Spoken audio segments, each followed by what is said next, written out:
We start recording there.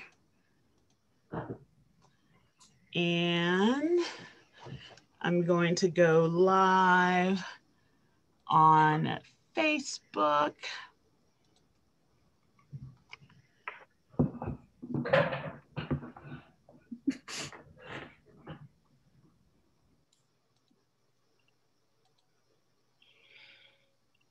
Akila. Oh, wait, are you letting people in?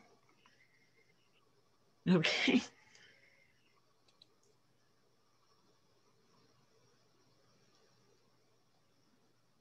Okay, Facebook is trying to prepare the live stream.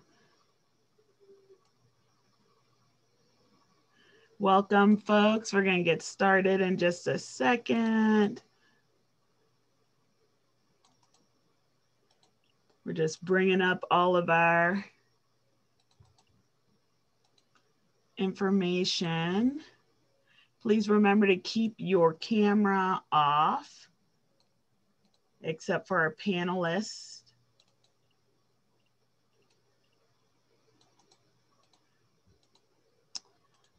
All right, let's see. I think I almost got it. And okay, so that looks like our live on Facebook is connecting.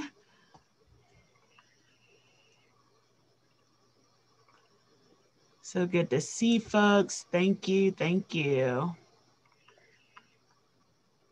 As folks come in, I'm going to let everyone know if you keep your camera off, that would be great. And if you go to, if you can see all of the boxes where people have their cameras off, if you right click or click on the little 3 dots in the top right corner, a drop down menu will come up and you can do hide non-video participants. And that will make sure that only the panelists are visible on your screen. It's not getting too crowded by other folks. So that's a quick way to make sure you're only looking at the panelists. I will repeat that again in just a minute. As we get everybody in. Thank you so much for joining us, everyone. We're so excited to get this started. Lex, you can join us with your camera on. I see Lex has come in. There we go. Yay. Okay, we're starting to get our room together. I've started that live stream on TikTok and on Facebook. Wonderful. And if y'all give us just a moment, we'll go ahead and get started in just a second. I want to welcome you all. Thank you so much for spending time with us today. We are so excited to be doing this panel today. And I'm going to ask, so folks that are here in the Zoom room, we want to make sure that we're getting the word out about this. And so I'm going to do a couple of things. One is I'm going to put into the chat the Padlet that we're going to be using today. And I'm going to ask you to go ahead and bring up the Padlet so that you can interact throughout. The Padlet is where you'll be able to add information, to ask questions. The Padlet also has information for registering. And so if you have a friend that you think should be in on this, make sure you send them the information because we love that. We want to have our room as full as possible. If you have the ability, I am streaming this on Queen Work on Facebook, spelled like my handle, KWEENWERK. And if you have the ability to share that stream, the Queen Work stream that's happening now across your other platforms, that would be really great. You can go ahead and share that with folks. And I'm gonna also put into the comments for people to join us on Padlet.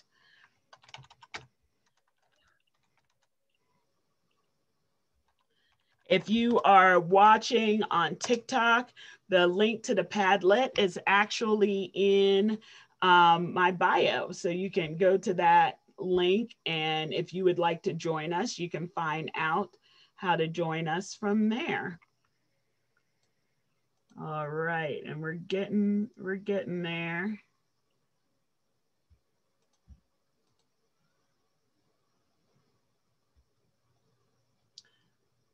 Fully in my bio. So that was me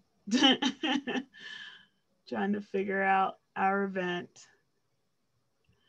And Crystal, do you want to give information one more time to our guests before we get started? I sure do. Telling people what to do is one of my favorite things.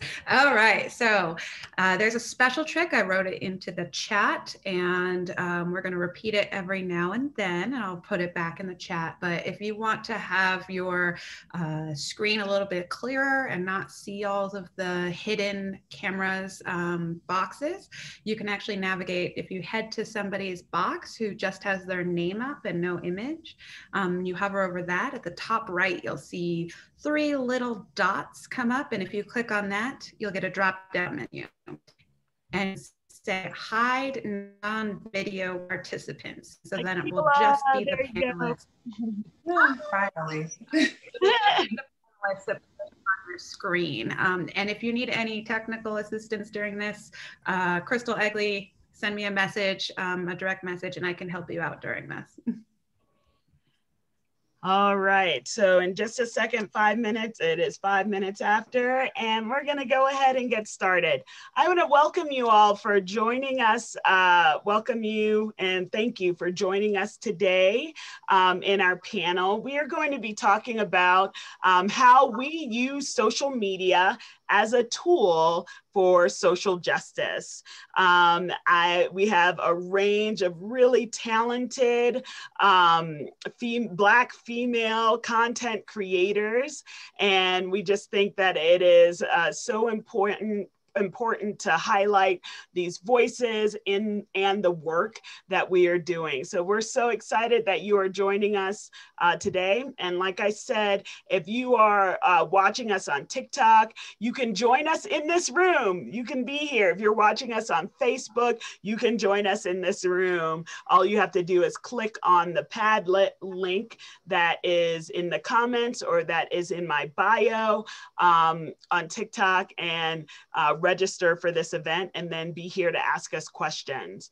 If you're watching along at home, please you can continue to ask us questions through the chat or through Padlet. So if you would like to, if you're in the Zoom room and want to throw questions into the chat throughout the session, please go ahead and do that. And you can also do that in the Padlet. Inside the Padlet app, you can upvote or downvote questions. So if you're like, I want to make sure this question gets asked today, make sure you go into the Padlet and you upvote it or downvote things so that we can know which questions to get through. And with that being said, I am going to go ahead and share my screen with you all to get us started. So there we go. So welcome once again, using social media as a tool for social justice. We have an amazing panel today of really awesome creators, and I'm very excited to hear from each one of them. I've been watching them online and just amazed at all of their content, as I am sure you are as well. So I can't wait to dive into it with them. Like I said earlier, we will be using Padlet as our platform today. So please make sure you have clicked on that and you can interact with us on Padlet. And if you would like to join us in this room, all you have to do is sign up on the Zoom. Padlet is also where you can drop those questions. A couple of rules of engagement for today. We are asking that you keep your camera and your mic off during this event. If you turn on your camera, it shows up in our Facebook live stream and in our recording. And so unless you have been invited to turn your camera on, which we might invite people later on in the program if they have questions for us, we're going to ask you to keep that camera off. Secondly, please make sure you're being respectful in the comments and on the Padlet. We will, delete comments and remove people who are not being respectful. Also, we ask that, bringing together this Black girl magic isn't easy, right? And all of these women, their time is valuable. So if you have the ability to, we're asking you to value our work by sending donations through to Queen Work, right? My Cash App and Venmo handle is in my bio. It is my social media platform handle, just Queen Work at Venmo or Cash App or PayPal me. And the money that comes in, we're going to divide among the women that you see here that you're going to be learning from today. All right, some other ground rules. One, we want to start from a place of assuming goodwill, right? So everyone's here today because they want to learn, they want to know more, and that's really important. But we also need to know our impact. So even if people ask a question that, they're just trying to get to know more, if someone tells you or explains to you the impact that question might have or that statement might have, we have to be willing to learn and understand our impact as well as our intent. Next is together we know more, right? So no one knows everything, but we're going to be learning together today.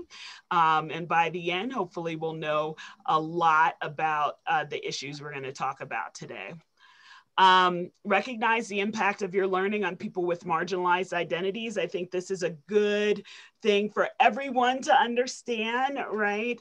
A lot of people don't know or don't realize that when they are asking questions or when they are, engaging with people with marginalized identity, that takes energy, right? That takes energy for us to answer those things, to talk about things. And so it's important to understand that impact that you can have on people with marginalized identities. We can't be wordsmiths all the time, right? We're here to get information out, to explain things that are true to us and our identity. You might be here to ask questions that you're really curious about. And we want people to have that opportunity without feeling like I have to say it perfectly, right? If I don't say it perfectly, I can't engage. Experience discomfort if it makes you uncomfortable. Some of the things we're talking about today, good. I hope that it means that you're learning a little bit more, right? And learning from the experiences of Black women. Expect non-closure. This is a short amount of time to talk about social justice issues. So at the end, keep doing your research, keep looking to see how you can help. All right, so we're gonna dive into it. I don't think that it's an exaggeration to say that 2020 took our breath away, right? We are limping along here, getting into 2021, but 2020 was a significant year, and it'd be hard to imagine anything taking the spotlight away from COVID, but the death of George Floyd and the murder of George Floyd and the subsequent protests brought forth this refrain that we had been hearing for years, if you're in the Black community, right, of I can't breathe, right? The oppression is too much. The breath has been choked out of us once again, right? And a lot of people took to social media platforms to express outrage at police brutality, and that Black people continue to suffer at the hands of police. And on those platforms, many people started maybe hearing voices that have always been there, but they hadn't heard before, right? Platforms like TikTok gave us a window into the issues that a lot of people in marginalized communities are facing. It brought us together during a time of a global pandemic where we've been fragmented and where many of us has been the most vulnerable, right? Social media can be used in a lot of different ways, and we're going to talk about that today. Social media can be used to coordinate community responses, right? As discovered with movements like hashtag Black Lives Matter and hashtag Me Too. We saw that social media has the opportunity to create online spaces where people can come together and find support. And instances such as the George Floyd protests showed that a global effect can take place during the sharing of these ideas online, such as massive gatherings that create unity for a cause. We also showed or saw that social media can be used to platform the lived experiences of people. A lot of times, you know, we don't know what's going on in each other's personal lives. We sometimes don't know, especially if we haven't been doing the research, the struggles that people are facing in their lives. And so social media is providing a platform for people to amplify and share their personal stories and for others to hear about life experiences that they hadn't heard about before. Social media has also been used and can be used to promote and plan events. It can create public awareness around issues in the name of social justice, and the ability to reach a larger audience by sharing empowers communities to organize around real world causes. So we hear about it on social media, but we're organizing out in the real world.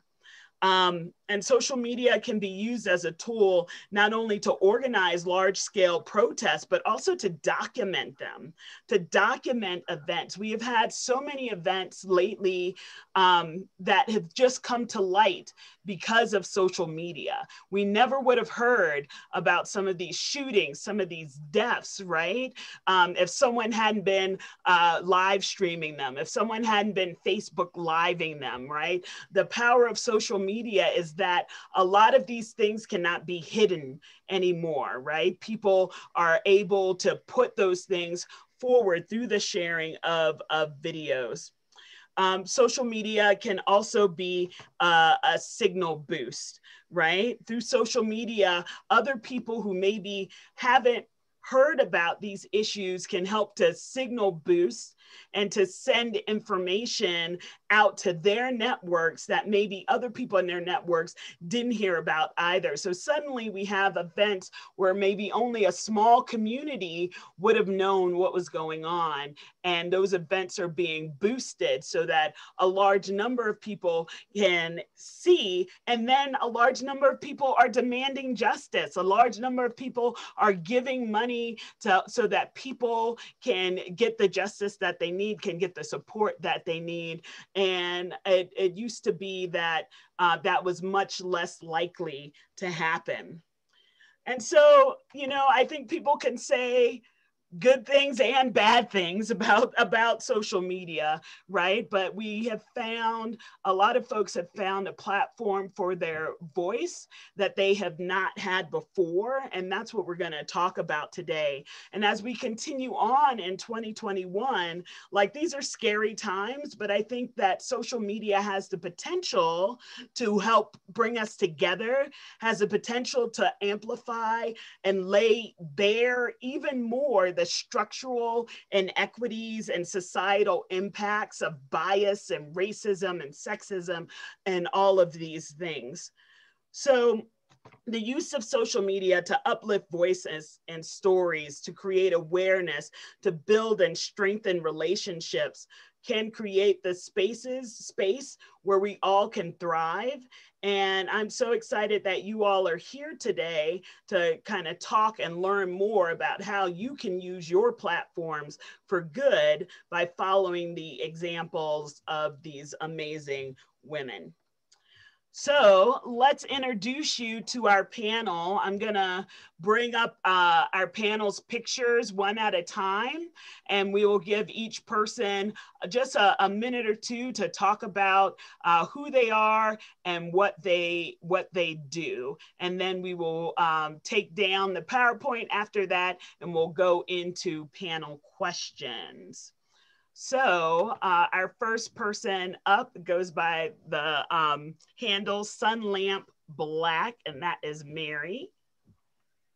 Hi everyone, my name's Mary, or Sunlamp Black. My last name's Black, hence the name. So I'm on TikTok. I mainly make videos about environmental justice, racial equity questions, and also telling my story of being an awkward Black girl who cares about the environment while living in the South. Yeah, I live down in North Carolina, and I'm a student of environmental law and policy. And around like early quarantine, I was working as an organizer on climate justice issues, and was just like, I think I want to get on TikTok and start making videos. And some of the stories I told and some of the things I created just kind of got really popular. And now I tend to make videos in the realm of like expanding conversations around equity in the environment, Black people in green spaces, and how we can all build more power together. So I started an organization called the Environmental Justice Organizing Corp, and I've facilitated people through the TikTok app to join the organization and attend some workshops and some trainings and a conference and an upcoming fellowship program that I'm starting. And yeah, that's pretty much it. Thank you so much, Mary. Next up, we have Lethal Lex. Hi, thank you for having me, Parker.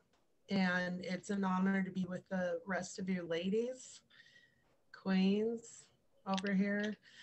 I'm the founder of Black Lives Matter Utah. I have been in this movement for 7 years. I also run the United Front Civil Rights Organization, which is a national civil rights organization. I use social media to promote police reform bills, to organize for protests, to organize for our summer camp for Black children. We're opening next weekend, we're opening Utah's first Black History Museum. My biggest platform has to be Facebook, and I have a love-hate relationship with it because they're so systemically racist against Black people and Black organizers. And it's sad because we have to have it to organize massive protests. So the platforms that I use are Twitter, Facebook, and TikTok, and I do that to get the word out on things, but I also like to use it to kind of show my human side and just kind of be silly and talk about things. I never really wanted to be a public figure, and I like to have fun with things, and I get very few views on TikTok, even though I have so many followers. So anyway, thank you guys for having me. Thank you so much, Lex. And that is going to be something that we talk about today. We can't talk about social media without talking about the suppression of marginalized voices, right? So we'll be chatting about that today. All right, next up, we've got Mo Betta T. Hello, everyone. I am excited and delighted to be here. So my channel and the hashtag I created on TikTok is hashtag Black Corporate. I have over 20 years in management in corporate America, several different industries, multi-level. And for the last 10, 15 years, I've been at mid to senior level positions. And one of the things that I have really come to recognize and note is the disparities between Black Americans and white Americans within the corporate American structure. and the fact that a lot of Black Americans just don't know how it works. And so I leverage my expertise and my success in helping those who just simply don't know. My TikTok channel quite literally began out of boredom due to COVID. And the mentoring that I was able to do in person before, I no longer had that avenue. And so I started making videos just to talk about the things that I know. And so many people were thankfully so interested that it's kind of taken itself off. And this is just my contribution back, my attempt to leverage my knowledge to bridge some of the economic disparities that exist within corporate America. And as some of my followers have said, I'm out here giving the game away for free. Well, we really appreciate that and appreciate your voice, right? All right, so next up, we have Lala St. James.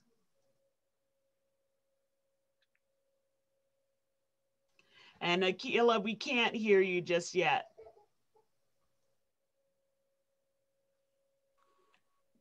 Can you hear me now? Sure can. Hi, I'm Aquila.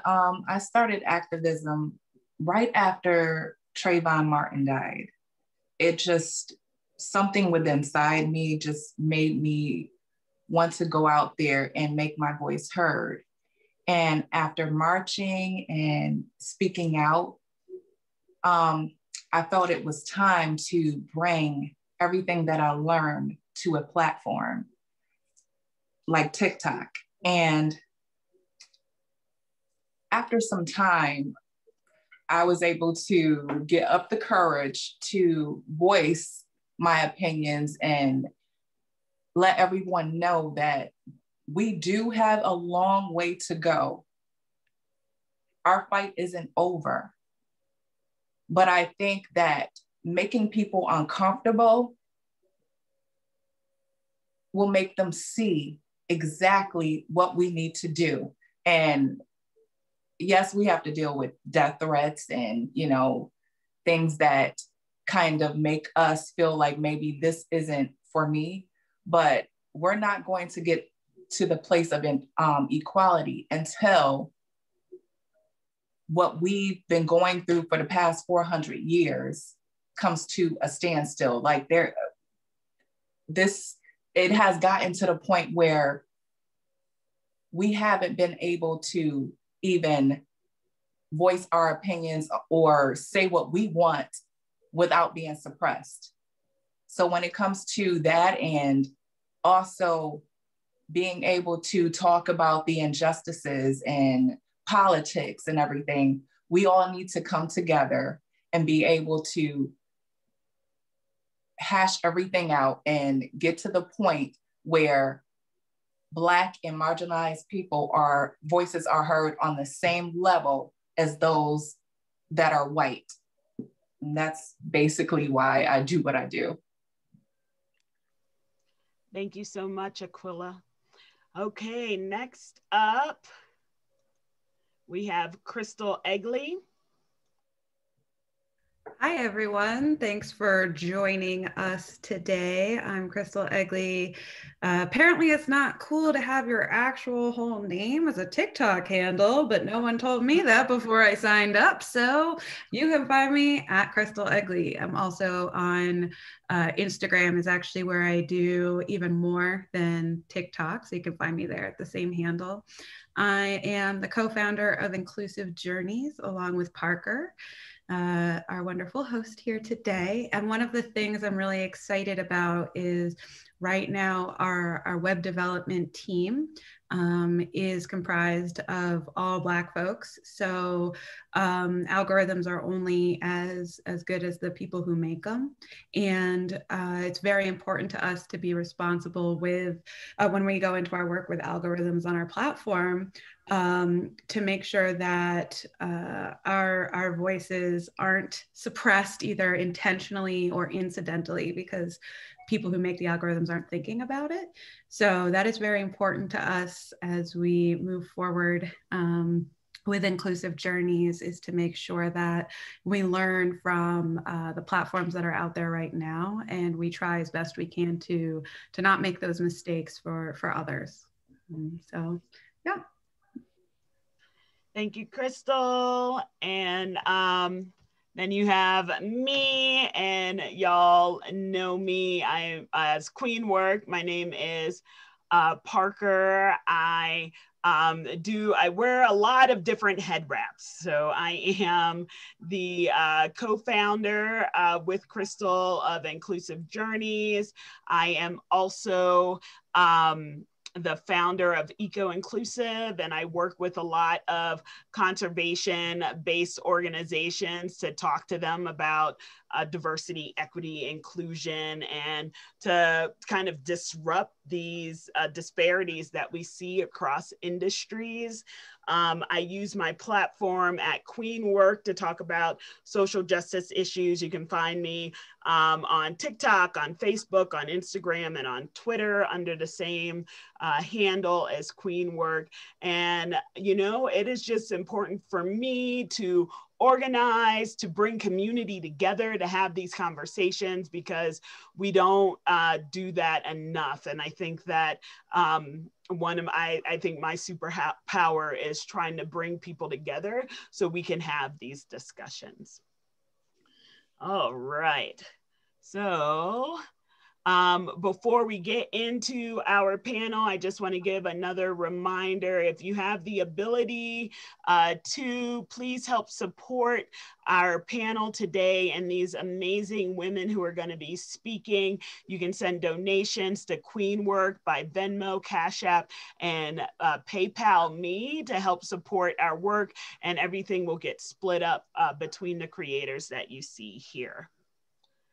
All right, and without further ado, I'm going to stop sharing my screen so that we can see the beautiful faces of the main show today, right? Our creators that are going to be chatting today. Please remember, if you are on TikTok or on Facebook, you can join us in this room. The link is in the chat, and you can feel free to sign up and join us at any time during our presentation. All right, so we're going to dive in to this with some questions, and everybody has kind of talked about what they are using their platform for, the work that they're doing in their platform, which is really great, and the issues that they are highlighting on their platform. One thing that I would like to start us off with, there seems like there's lots of different issues that we highlight, but the question I would like to start us off with is, what are some of the most important issues do you feel like to get exposure for in the Black community that maybe aren't getting the spotlight that they need?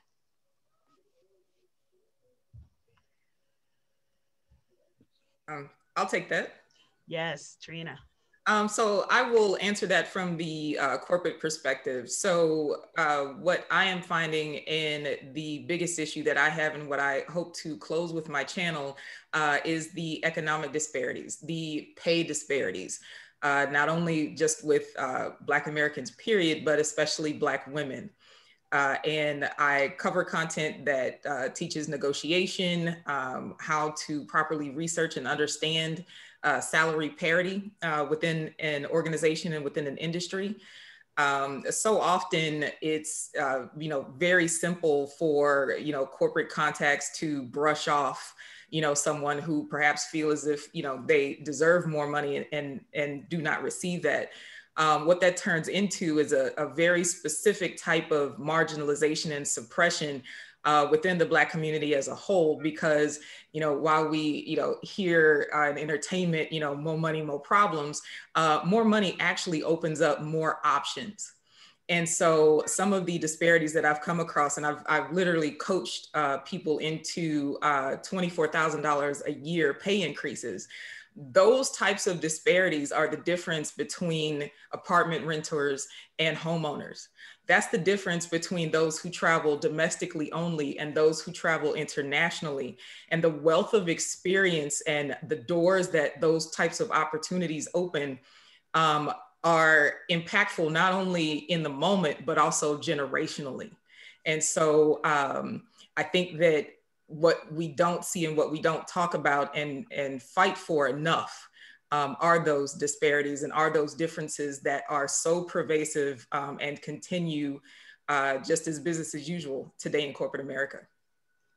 I think that's so important because, you know, there are issues that get a lot of spotlight, or not a lot of spotlight, but in the last year, right? We've been talking a lot about police brutality, but that's not the only area. Like, we are getting killed slowly in the day-to-day with the disparities in economics, the disparities in healthcare, the disparities in all of these different levels that people kind of want to ignore, like, unless there's the quote unquote smoking gun, right, that we see when someone is brutally murdered by police officers, then people want to kind of wish those away or say that that's not happening or not as impactful, or, you know, we don't have to worry about it as much. And I think that it's very important for us to talk about those other things.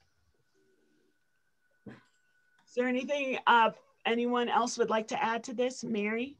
Yeah, from my perspective, because, you know, I'm always talking about climate and environment, and I think, Parker, you might understand this perspective a little bit too, because you talk a lot about Black people being included more in green spaces. So I think from my perspective, it's been that, like, just having that narrative with people, because as I've shared my experiences with, like, feeling not included in green spaces, so many people are coming to me like, oh my God, this represents my identity and my experiences too. And it's really like connecting, and we all have a lot of synergy around the experiences we've had in trying to be Black people or marginalized voices trying to represent environmental issues. So, and ultimately, like, environmental issues are something that are not well discussed or well, like, talked about when we're talking about, like, the fundamental Black issues that we're talking about, even though they should be. So it's something that I think, for me, should be talked about more immediately. The immediate threat that communities of color are facing from pollution and the existential threat of climate change and all of the intersecting issues of how they connect to the other sorts of social issues that we have, whether it's housing or economic justice or prison populations or policing, like the connections to all, like the environment, to all sorts of other quintessentially Black social issues. Yeah. I love that. Thank you. All right. Just seeing if anyone else wants to jump in, and if not, we'll jump over to another question. Let's see. I'm going to look at a question in the Padlet. We see someone has asked, how do I check myself to ensure that I'm being helpful as a white ally accomplice when trying to use social media as a tool for social justice to call out racist posts and comments? I'll read it one more time. How do I check myself to ensure that I am being helpful as a white ally / accomplice when trying to use social media as a tool for social justice to call out racist posts and comments? I'd like to take that. Yes, go for it, Lex. So I'm not going to sugarcoat this. This annoys me. This annoys me. This question annoys me because white people need to educate themselves. And this question should not be asked to Black creators who are trying to center our voices right now. A white person is centering their own and asking us to spend our emotional labor on this. This is why in my organizations, I created white ally groups, and those white allies, their job is to educate other white allies. And I think white allies, I always say I have the most amazing white allies in the world, but the first step to being a white ally is try in every way you can to educate yourself. And there's a book called White Fragility. I would suggest reading that. And I would suggest the first thing, learn to center Black voices and not your own. All right. Thank you, Lex. Are there other folks who would like to add on to this? Jump onto that. One of the things that when Lex mentioned white fragility, that's really important to remember is that a lot of folks read that. A lot of people I know have read that, and then they assume that they're an exception because they're my friend or coworker or somebody that I talk to quite regularly. So you're not an exception. It's okay, you're not an exception. You still need to follow those rules. But one of the things, like just to echo Lex again and amplify what Lex just said, is like, instead of asking us, ask a white friend. So again, like ask a white friend instead of one of us. There are so many people out there who are doing the work and doing the labor that it's not necessarily emotionally triggering for them as it is a Black or brown person. And so, yeah, exactly what Lex said. And so what I would urge is, and I'm going to let Trina jump in just a second. What I would urge is, because we've created this platform, the Padlet, and I know that we have some white allies that are on this call. You're listening, you're seeing on TikTok. Let's help out this person, right? Go to the Padlet. You can leave comments there on the Padlet, so you can help answer this particular question, which I think, you know, is important to that person, right? That asked that question. I have one more thing to add, Lex. That was hilarious, by the way, very subtle. So yeah, and then joining spaces like this, spaces like, there are so many white affinity groups and other discussions where it is totally appropriate to ask something openly, as opposed to like, individually, if I'm just chilling on social media on a Wednesday, like I'm not necessarily ready to dive into those issues. But in a situation like this is a perfect thing. Keep signing up for these things. There's you know, books you can read. There are lots of groups out there that it is totally appropriate time and place to ask those questions. So in addition to reaching out to white friends, check out those other opportunities as well. And I see people are starting to answer the question in the chat and sending information. One suggestion was that there is a Facebook group called Done for Didi White Labor Collective that allows you to pay reparations and ask these types of questions to the moderators. It's a form. Trina. Yes, if I could take that to the Corporate America forum. This translates in corporate America to the diversity and inclusion efforts that become so prevalent and so pronounced, especially during these high tension times. And I even had execs at my current company, you know, ask me for input and for participation. And much like Crystal alluded to, as far as the emotional toll, you know, and whatnot, my response was, this is not my work. This is your work to do. So, you know, as you sit in these companies and you look around, take note of who you don't see and ask yourself the question of, why are they not there?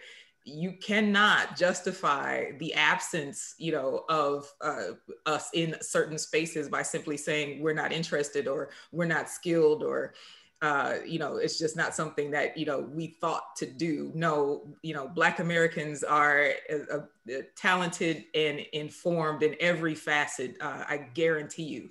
And so then you get to look at and start to question, what are the policies, what are the systemic structures that you have in place that have kept Black Americans out of those places and out of those positions. And then you have to ask those questions and you have to be effective in that change in that way. Thank you. I would also like to add, and this kind of is like a more like just broken down version of what everybody said, but just have your facts correct. Like, it takes a lot of internal work to be an ally, and a lot of decolonization of your own thinkings and of the own ways that you may present yourself in the world or the way that you show up. So it takes internal work to be an ally. So make sure that before you're commenting on anything, that you're not just doing it because it's like it's giving you an emotional reaction in the way that the George Floyd Black Lives Matter protested last year. Like, make sure that you're like, you are coming with it from a place of like factual understanding that's not perpetuating some sort of systemic issue or topic that you may not know about because you haven't done the research into the whole topic itself. Yeah. And go ahead. Sorry, I was going to say, I really love that you said that, Mary, about research, right? About arming ourselves with what we need. So if you are trying to answer post, right? Because we have some white allies that are trying to do the work, right? They're in the comments, they're waving the sword, they're trying to wrangle in people. And I think that it can become a matter of how, like, saying the right thing, like, how do I say the right thing that is well researched and that isn't going to, I don't know, sometimes white folks feel like they are coming to the rescue, or they're like coming to try and say something, when actually they end up centering themselves in it and they don't necessarily have all of the right information.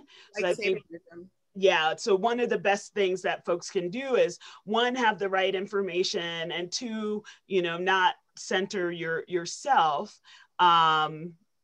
But I think that is good. And oh my goodness, I'm about to cry because Allie, who gave the original question, gave us a thank you for not sugarcoating it. And I don't see that often. I'm not trying to give a cookie, because we need to just do the work, but I don't see it often. A lot of times people are like, well, I was just trying to be an ally and I'm out because y'all didn't pet my head. So I really appreciate that. I just wanted to say something really quick. Please don't talk over us. Give us our space and the room to voice whatever it is that's going on in our communities. Just stand there and listen and learn.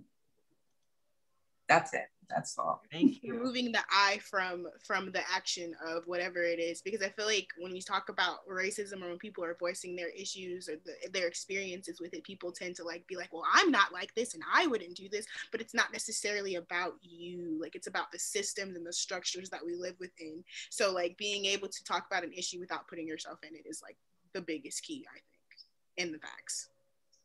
And I saw Lex on mute.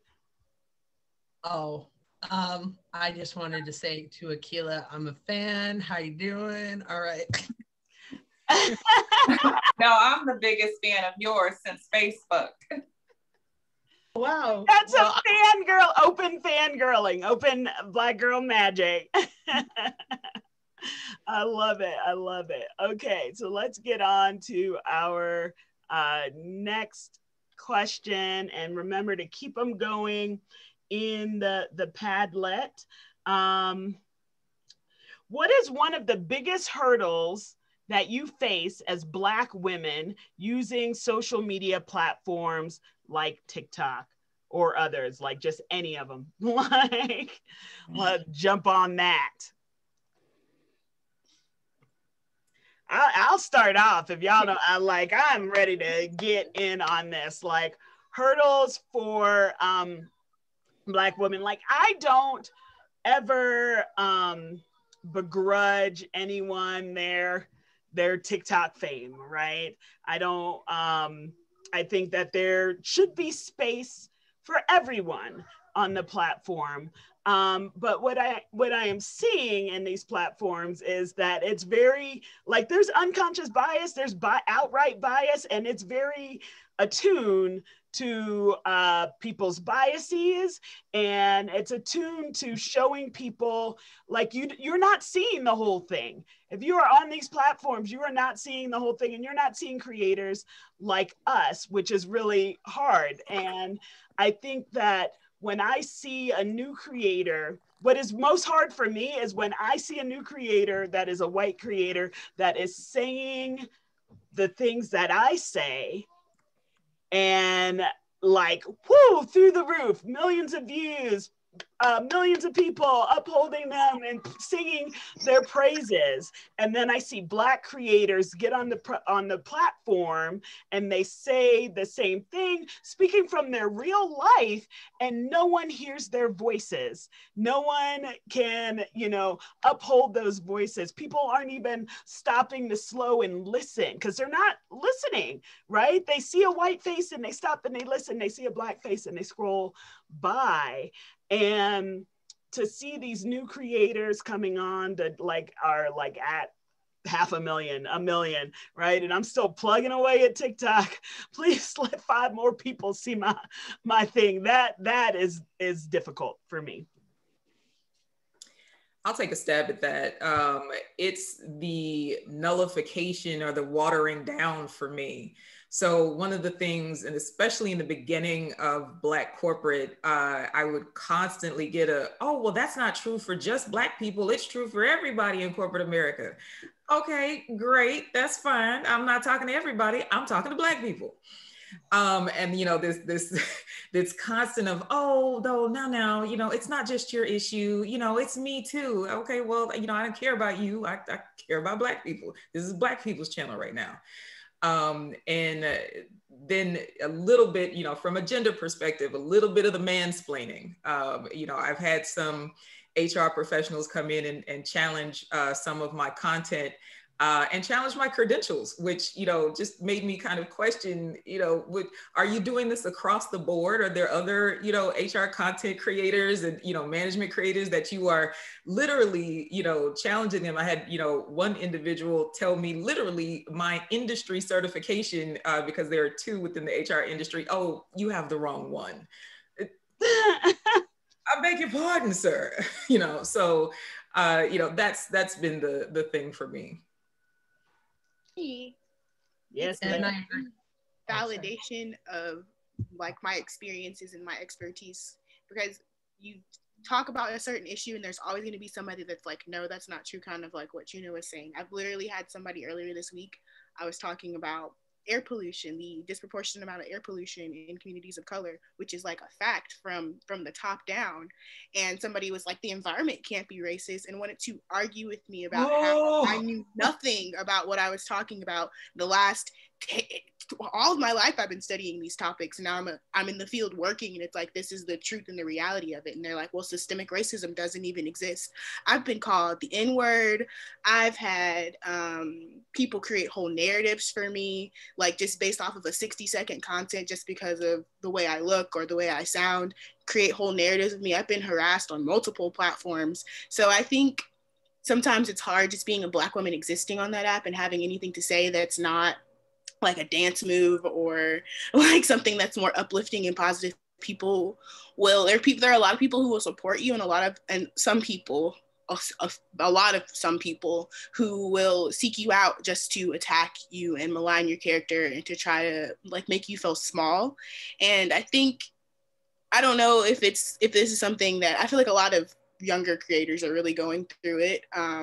I think I look younger than I seem. I'm 26, but I think a lot of people assume I'm like in my teenage years. So they assume that I don't have as much security in myself or understanding of what I'm talking about or what I'm doing. And the way they attack me is the way I see. And I see a lot of like other younger creators just like having these back and forth with these people who are probably just enjoying that they're taking the time to respond. So yeah, I just think it's like the hardest thing for me is just the invalidation of your experiences and the constant attacks on Black women for existing. Sorry to cut you off, Lex. No, and I was going to say, Crystal, we haven't heard from you in a while. Like, do you have anything before I blab off for a really long time? Go. I do have a little bit. I've been trying to comment and share links and invite the newcomers in with our sending of messages, but I actually do. Thank you so much for that space, Lex.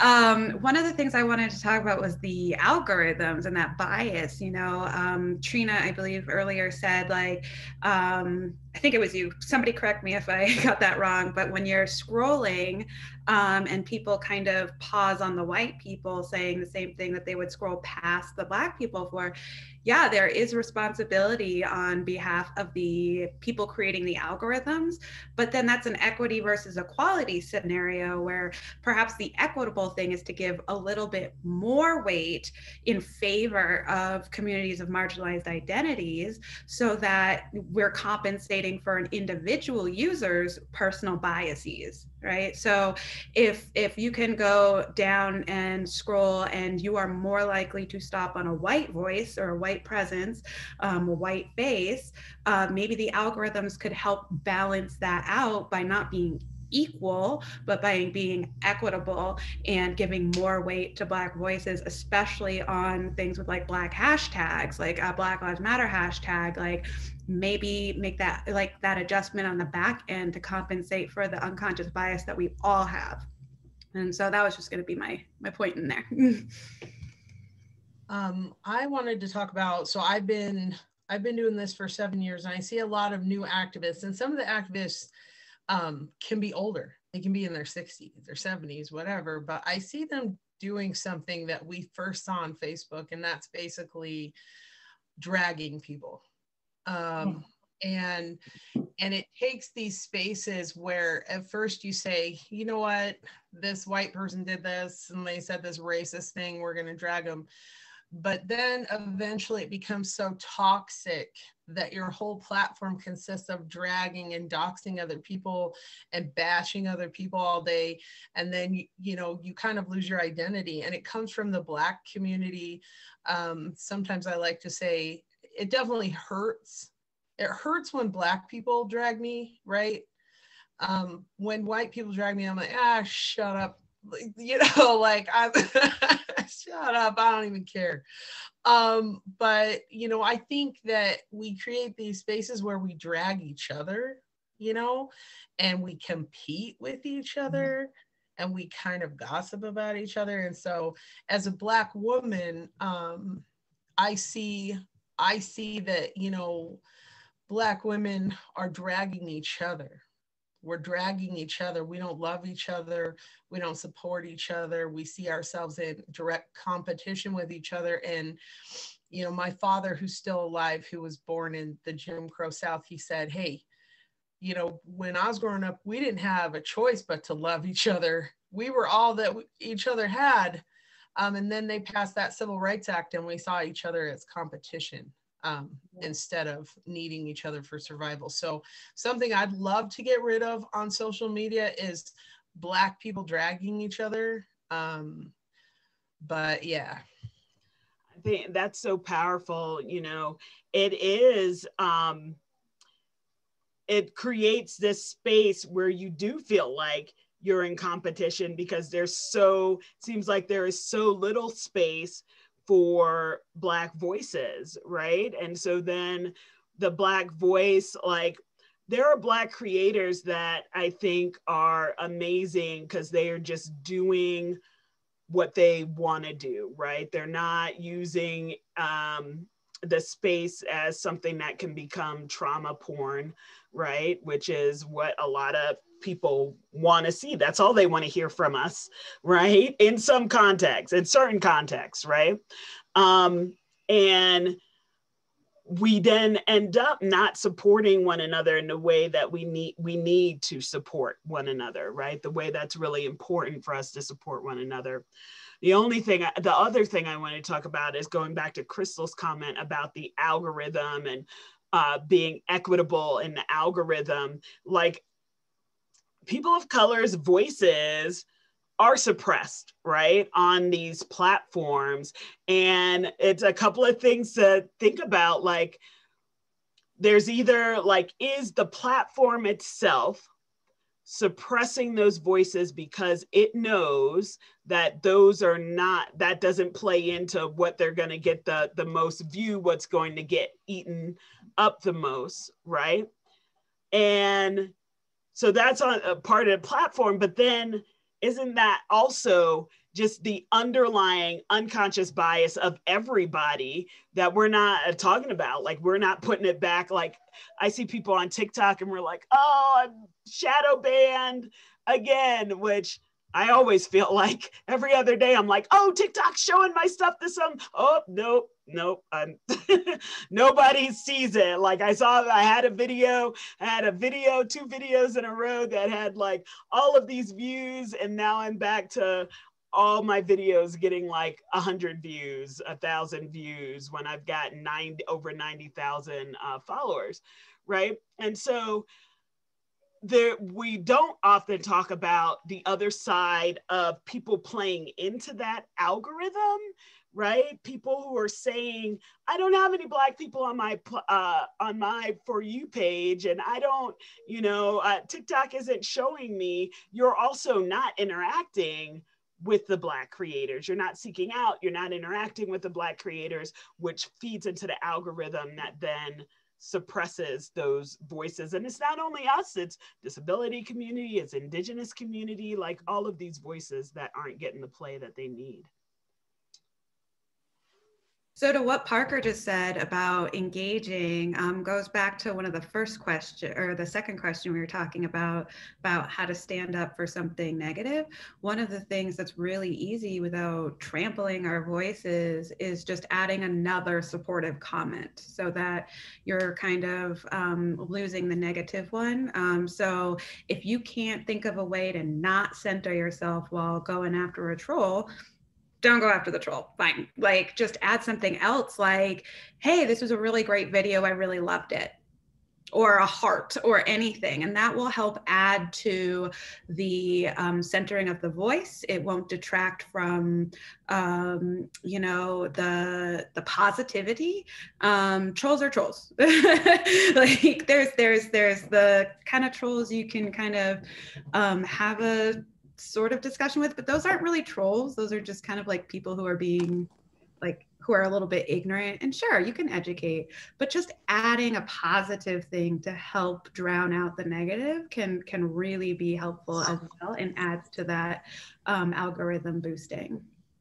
I have to piggyback and echo Crystal's sentiment here. One of the things that I faced quite prevalently, it kind of died off a bit. And I don't know if people here have noticed, but I do have nerve damage on one side of my face. I had Bell's palsy, and so I have an abnormal eye blinking and kind of sizing issue at times. And I would get a lot of people that, would make some pretty snazzy comments, in my comment section about it being, pretty rude. I've had this for over 20 years. So, I got tough skin. Plus I can 8 Mile anybody into absolute submission anyway. So, my commentary back, would, set some people back on their heels pretty regularly. But to that point of not feeding that, there are people who will come just for that, to try to, get that engagement. And what it does is, it pulls away from your platform and it adds to theirs. And I guarantee you, their platform isn't, driving, the positive message, and the positive purpose that yours is. So that kind of, stand down and walk away, even though it's difficult, because, sometimes I really have some things to say, but, that whole, they go low, we go high, is ultimately the way to go. I would have to agree.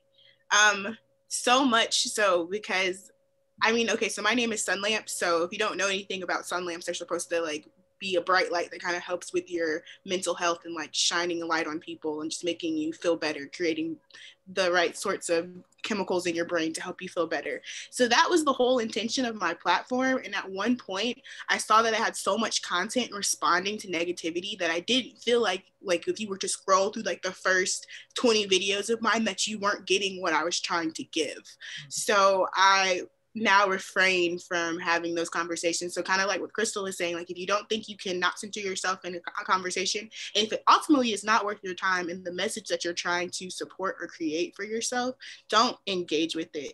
And sometimes you can engage with it. I did make a response video earlier this week, but it was kind of funny because like I was saying, he was saying that there's no environmental racism. And I'm like, you really can't say that to me because I'm an environmentalist. Like we have to talk about this because this is so funny, but like everything doesn't need to be engaged with. Some people are just seeking you out. I've had them unfollow me. Like you can when they follow you, I've made them unfollow me multiple times, and they continue to follow me, and they continue to come into my comments and make rude comments, just trying to engage with me, the same accounts over and over again. So you finally like block them.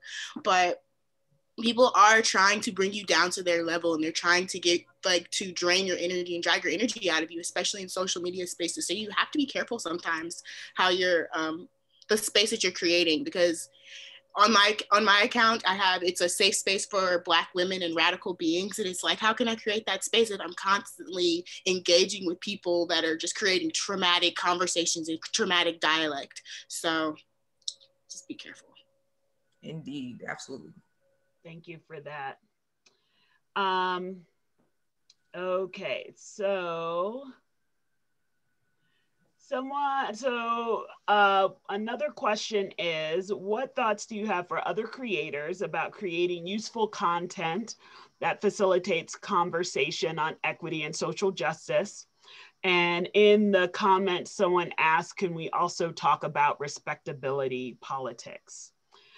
Before we dive into this next question, I just want to remind folks, I hope that you're enjoying this, and I hope that you will help to pay for our time and our energy doing this. There was a lot of planning that went into this, and there's a lot of work that's ongoing now. So follow Black women, protect Black women, center Black women, pay Black women, all right? Because this Black Girl Magic ain't free. You can send money to Queen Work, KWEENWERK, on Venmo, Cash App, and PayPal Me. All right, so the question again is, what thoughts do you have for other creators about creating useful content that facilitates conversations on equity and social justice? Can we also talk about respectability politics? Sorry, I have to get in real quick. I don't understand respectability politics, so can someone kind of illuminate that for me so I understand? Yes, go for it. Lex or Mary? Do you want to go Lex? Go Lex. All right. Respectability politics is basically when people, when white people tell you to speak a certain way, to dress a certain way, to act a certain way in order to be accepted by white society. Basically saying, hey, these are the people who say, hey, I have an education and I live in a nice neighborhood and I speak with perfect grammar. The police would never target me.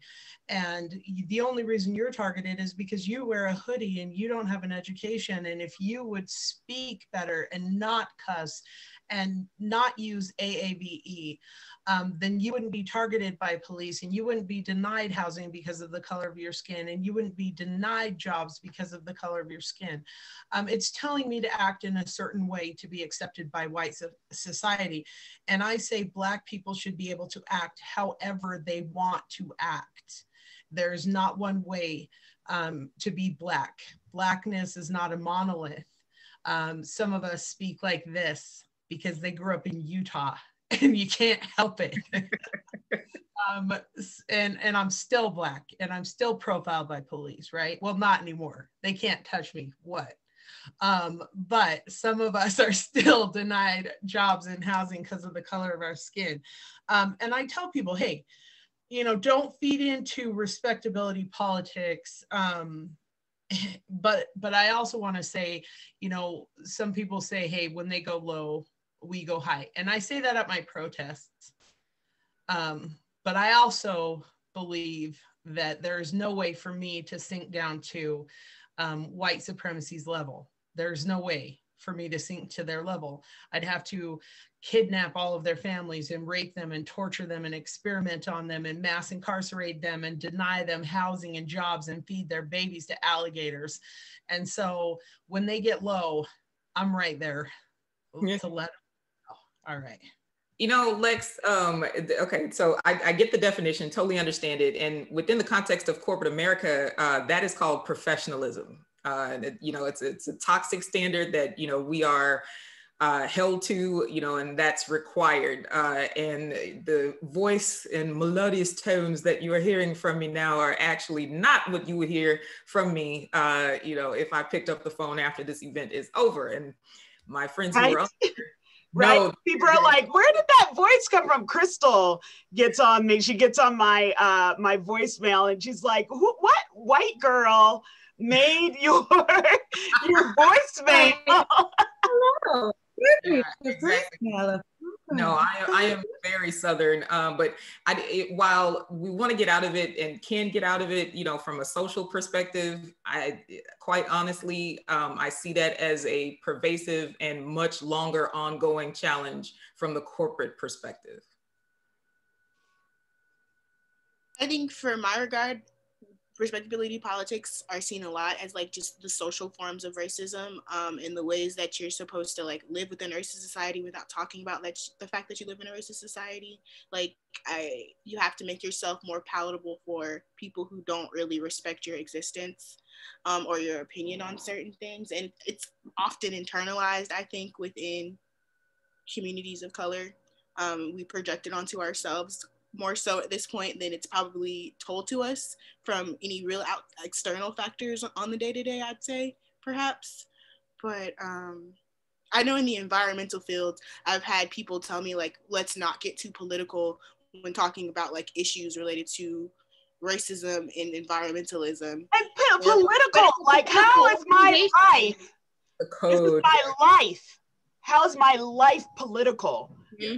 Right? But the thing is, like, it's a political organization. Like, we work on political issues. Like, so I don't understand how when it's coming to like the aspect of my identities and the intersectionalities of issues that I have, suddenly it's too political. And that just goes into that respectability, like, talk about these things behind closed doors and not in certain ways and in a way that won't make people uncomfortable. So me, I just live my most unabashedly Black girl life. Like, you're just gonna get all of me all the time, and this is just me. You can like me or you cannot like me, but I'm going to be me, because if you're not going to like me, then it's like, I would rather you not like me for me being me than for anything else. That's one tip for social media, because that's definitely, and I think that level of like my soul kind of shines through, and I think it's true for all of the creators that are up here. That's why people connect with us, and that's why people want to follow us, because it's like we're very much just ourselves. Like, we're giving you what we're giving, and you got it. So yeah. Can we bring hair and dress code into this? Woo! Hallelujah. Please come forward and preach. Well, I was going to offer the floor to somebody. Aquila, do you have any topics on it? You gave a huge nod right there. Do you want to take that? Oh God. Well, I'm an advocate for like military families. And I'm always asked when I wear braids or when I even like did my hair in like twist or knots, could I look more presentable? Wow. And I would tell them, this is my hair. It grows out of my head. This is what my ancestors wore. How would you feel if I told you you couldn't wear your hair in that buzz cut? So I go through this countless times. Like, when you're working with the military, you're working with different personalities, and it could be really, really disheartening to hear some of the things that they say about us. Like, I hear it over like phone calls when they don't think I'm listening. And they say some of the worst things you could have ever imagined. So I would say that let's break away from that. our hair is our hair. We are not our hair, but our hair is our hair. And we should be allowed to wear it in the way that we do. 1,000. Plain blank, period. I actually, this that you see here is my first, you gonna get this work to my job. We're working from home, but obviously, we have video. And so, I went from, I had like, I don't know how many different wigs, that I wear constantly. And, I'm in Texas, so the heat, is incredible. And so I just decided, hey, this is what you're going to get. This is who I am. This is what you're going to get. And, that first call, oh, it's so different. Right. Oh, is that all your hair? Oh, just how do you do that? I had to go through that. But, and next week it'll be, I'm getting sister locks. But yeah, you're going to get this work. You're going to get who I am, authentically, and really. And that's a step that I would like to see a lot more of us make. Yeah. I would like to add that there's big differences with the natural hair and the hair movement as far as like texture and length goes.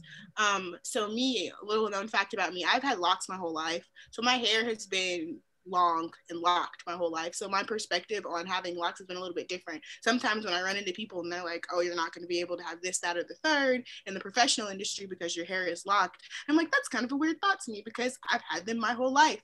But I've seen it for people who have shorter locks or people who have, kinkier, curlier, natural hairstyles rather than like looser hairstyles, and just how that plays into how people feel like they're going to be received or the things they hear about this, the types of hairstyles they should have based around that. So I wanted to uplift that point because I think that's really weird. And I think we definitely need to get rid of that too. Like all hair is good hair. And I saw Michelle talk about them passing the Crown Act in her state. And that was something I was going to bring up because that's been a big topic for me because, not too long ago, if I wanted to join the military, I couldn't because I'd have to cut my hair off. I think they've changed the laws now where I can be in the military or in like armed services and have locks. But like just the fact that they wouldn't respect, like my hair is my culture. Like I've had it my whole life. So to say that I couldn't exist in these spaces because of my hair, just it's like, how is this okay? So they're passing the Crown Act in my state right now, or they're working on passing it. So hopefully it goes through so that we can just stop policing Black women and Black people's hair. It's so much. It's really weird that it's not weird when you think about the history of this country, but it's weird that we can say that we're so far removed and we live in this post-racial society, but we have to literally pass legislation so that we won't be discriminated because of our hair. So we can't wear our hair naturally out of our heads. Right, the way it comes out of our heads. Exactly. Or, if we could quickly touch on, the fact that the things that we would do in order to get to that presentable state brought about such medical issues. So, one of the things that's really prevalent African-American community is serobatic dermatitis, which is a condition of the scalp. It's a cradle cap essentially, but, in non-babies. And when you start to put relaxer, and texturizer and chemicals, in that, you end up with these horrible burns that, for so many Black women, that's like a rite of passage, or a way of life. You learn, before you get your hair relaxed, don't scratch, or, you're gonna end up with, fire and fury of Hades, on your head so that you can be fresh for Sunday church, and why do we, and why have we had to live like that? You could even make comparisons to, I put it in the group chat, but the Gorilla Glue girl, Tessica, yep. Like people have been making the statement like, oh, she was really dumb for that. But it's like, we really live in a culture where she wanted her hair to be so slicked back and like she had to have it in this way and styled in this way that she put Gorilla Glue in her hair to get that slick back style because that's what, she needed that to be presentable in this world. And how much drama it caused her behind doing that to herself. Just it speaks to, I think, the bigger issue of hair and respectability in the culture. And it's just, I keep saying weird, but that's really how it is. It's just weird to me. All right. Wait, I have one more. Can I just say one more? Okay, Chris. Sorry, when you said there's all hair is good hair, so I'm half Black, half white, and my hair is not like most Black people's hair. It looks like. One of the things that really gets me is when people go to touch my hair, still not cool, not half cool, still not cool. But then they say something like, you have the good hair. Like, oh, you're so lucky that you didn't get Black hair. And I'm like, that is one of the most racist things. Like, you don't have to say the N-word to be really racist. Like, that was actually really racist right there. And like, it's, yeah, like my hair is a very large topic and has been my whole life because people can't figure out like what I am.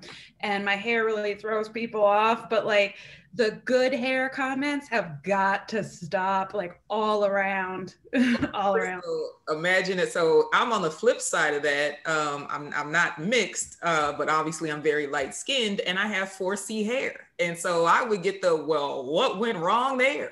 Ooh, I have some friends that are the opposite of you, the both of you. Like they're completely Black, but they have like 2C, 3C, or maybe not 2C, but like 3C curl straight hairs, and they're like, "Oh, what are you mixed with?" And it's like, I'm not mixed with anything. I've seen girls on TikTok that like she has like straighter, curlier hair, and they were like, "Oh, obviously she's mixed," and she was like, I'm not mixed. Like, you don't have to have these features. We come in all shades. It's a conversation that goes in so many different directions at one point in time, and it's just like trying to get a handle on it has seemed impossible. We keep having these. We have all these conversations that come up about like hair and the issue with hair, especially within the Black community with women and just the Black community in general. So many documentaries have come out in my lifetime. I'm only 26, and somehow we're still having the same conversations about colorism, about hair textures. It's like, when are we going to get off this joyride? I don't want to be on it anymore. I don't want to talk about this anymore. It's like not a compliment. So like, like whatever you have to say, it's like, this is my life. I don't need a compliment or an intended compliment about how I was just like came into the world. Like, you could just talk to me about like literally anything else than like the odds of me getting this hair. Like there's so many other things that I bring to the world that you could be like spending my time talking about. Like, it's misogynoir because it's like in a lot of regards, I feel like that's all they feel like women have to offer, just like how we look and like what we're wearing, or like, so then, but then it's like an added layer when you're a woman of color or a Black woman. It's like your complexion or how straight your hair is, or like other factors that go into like featureism and that stem from racism and colorism. And I want to get off the ride. Like I can't explain that enough. I just want to get off. But yeah. All right, I'm gonna move us along because this time is going by really, really fast. And we didn't actually answer the question of what thoughts we have for other creators about creating useful content that facilitates conversations on equity and social justice. So what thoughts do we have for other creators around creating content that is going to be useful, that facilitates conversation in equity and social justice? Well, I have something to say, but if somebody else wants to go that hasn't spoke, then please go, or hasn't spoke as much. Okay. Well, I think what's important is figuring out what your message is and like what your intent, what you're trying to send out, like focusing on that and always going back to that. And then like telling your story, like being able to put yourself into what you're talking about, so that when you're creating these conversations, like people want to engage with you because you're putting your story and your value and yourself into what you're talking about, while still spreading like this greater message of what you're talking about. So for me, like I tell stories of lack of inclusion in green fields, or things that people have said to me, or like the first time I ever learned out about white male dominance, or the rating experiences, or things that people have said to me in the Greenfield as a Black woman, stuff like that. And you're able to like have conversations that still like push along this like greater message of what you're ultimately like trying to spread. But I think the first thing would be like understanding your message and your motivation, and go how you want to go about spreading that. Totally agree. I'd have to add to make a conscious effort to be an engaged creator. And what I mean by that is take time to read the comments. see what your followers are saying. What are their reactions? Are there questions? If there are questions, and TikTok has added a Q&A option in the bio, you can turn on.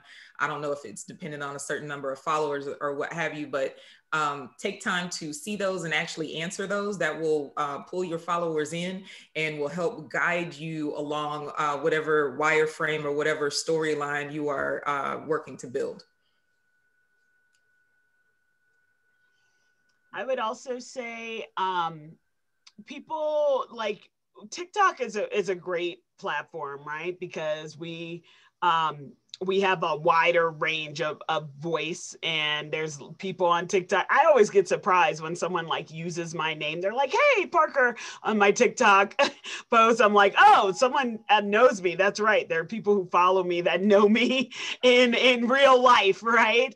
But I think one of the most powerful things that people can do to create, it says facilitate conversations on equity and social justice, is what are you doing on the platforms of people that you know, right? Because like it's one thing to post on TikTok where there are folks that, are just following you, and you may not know them in the real world, but I want to see, especially our white allies, bringing that same energy of fighting in the comments with a stranger on a social justice thing to your personal page, because really there's not much that I'm going to be able to do to get someone that is like staunch whatever on this side to engage and like change their mind. Like I've maybe had like 2 interactions in my year on TikTok where someone was like, "Oh, I really didn't understand. Thank you for explaining that," right?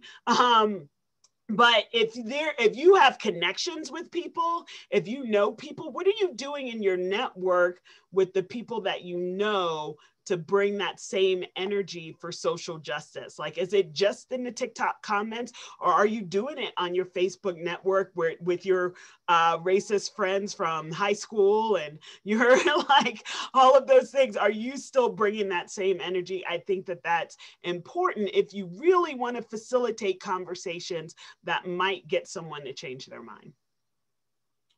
Lex.